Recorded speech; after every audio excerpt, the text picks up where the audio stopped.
You can count them. There are a record number of Republican candidates all vying for the White House. 11 will take part in tonight's main primetime debate. Donald Trump is the current frontrunner in the polls that were averaged together, followed by Jeb Bush, Scott Walker, Ben Carson, Ted Cruz, and Marco Rubio. They'll be joined by Mike Huckabee, Paul Rand, John Kasich, Chris Christie, and Carly Fiorina. Now, the remaining 4 candidates who did not qualify for the primetime debate will debate 2 hours earlier, and they include these 4 here: Rick Santorum, Bobby Jindal, George Pataki, and Lindsey Graham. And, of course, you may see somebody missing there. We should note Rick Perry, of course, the former governor of Texas and the former candidate for president last go-around, suspended his campaign last Friday.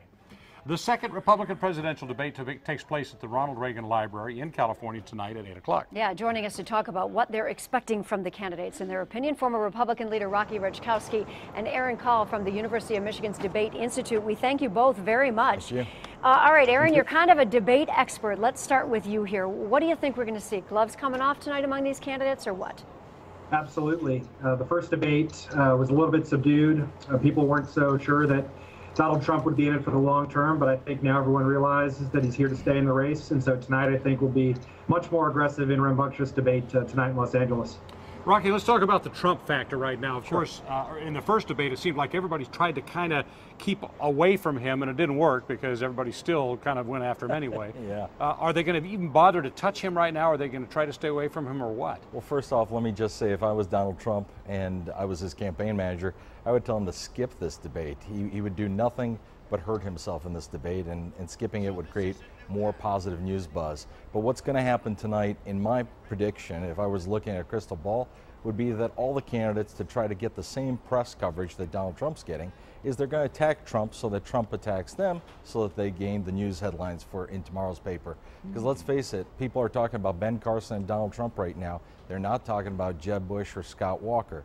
And they should be talking about candidates that are actually supporting substantial issues to our nation's problems. But to that point, Aaron, I wonder why then wouldn't the candidates really try to hammer home tonight on the issues and leave Trump out of it? I mean, I get what you're saying, Rocky, entirely, no, but right. is there the right way to go with that? They definitely will try to engage on the issues, and I think specifically as it relates to Mr. Trump, they'll try to engage him on issues, pointing out the flip-flopping of many of his positions, the hurting of his brand, and economic damage he's done to himself since he's entered the race. And so I do think that they're going to try to engage him substantively, but the problem is, as we saw in the first debate, he's an excellent counterpuncher. So if someone like Rand Paul in that first debate came after him, he can very deftly punch right back, and most of the time he usually ends up on the best of those skirmishes. I'll keep with you, Aaron, right now. Ben Carson, obviously the surgeon who came from Detroit, has been picking up a fairly steady lead. He's really the only one challenging Trump right now. What has he been doing, first of all? I'm going to ask you to think about that in a second. And second, what does he need to do in the future? But first of all, we're going to listen to what ABC's political consultant, Cokie Roberts, talked to us about during an interview before the first debate. What do you expect to hear from him tonight? I'm very interested to hear from Ben Carson. You know, he is always right up there in the polls. He's always somewhere in the either top or middle of the pack of the top 10. And most people don't know anything about him. And I think this is really his opportunity to present himself tonight. He could be the real winner coming out of this. All right, Aaron, Cokie predicted that rather accurately. What do you think he's going to do tonight and going forward?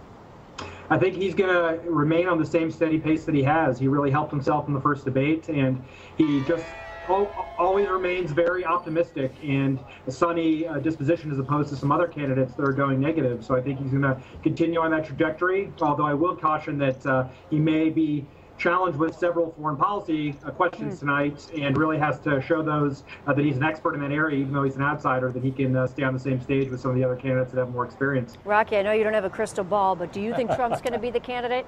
No, I don't think so. And actually, I want to just echo what Aaron was talking about. He's absolutely correct on the fact that you know, when you're in the front runner seat, you're going to get a lot more questions, and you're going to be peppered with a lot more issue-oriented questions. So I would anticipate that both Trump and Ben Carson are going to have to answer some issue-oriented questions. They're going to be tough tonight. Well, so far, Trump has proven to be the true Teflon candidate. No matter what he says, it doesn't appear to have any effect on the people problem. Are just upset with the establishment, Democrats and Republicans across the board.